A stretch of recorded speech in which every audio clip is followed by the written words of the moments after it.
আমরা ছোটবেলায় কত কিছু নিয়ে এক্সাইটেড হতাম, তাই না? একটা নতুন রঙের বাক্স পেলে মনে হতো আজ বিশ্ব জয় করে ফেলবো।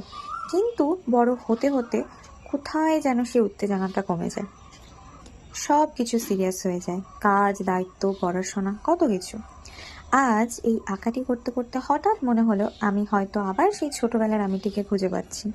এটা শুধু ছবি নয়, এটা একটু নস্টালজিয়া, একটু এক্সপেরিমেন্ট, একটু চলো দেখি কি হয় এমন একটা টাইপের ফিলিংস। হ্যাঁ, হয়তো আমি পারফেক্ট করতে বসিনি ছবিটি, আমি জাস্ট এনজয় করতে বসেছি। আমরা অনেক সময় কিছু শুরু করার আগেই অনেক কিছু ভেবে বসি, ভাবি লোকেরা কি বলবে।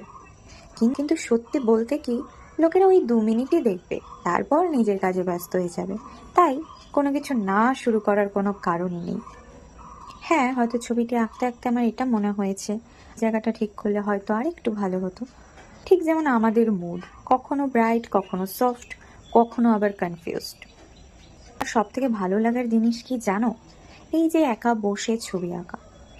আমরা অনেক সময় ফোন ঘাঁটি, স্ক্রোল করি, অনেক আননেসেসারি থিংস করি যেগুলো করাটা উচিত নয়। বাট নিজের ভেতরের ভাবনাগুলোকে কতটা সময় দিই? হ্যাঁ, হয়তো ছবিটি সম্পূর্ণ নয়, হয়তো আরও অনেক কাজ বাকি, কিন্তু তাতে কি? সব কিছু যে একদিনেই শেষ করতে হবে এমন কি কোনো নিয়ম আছে?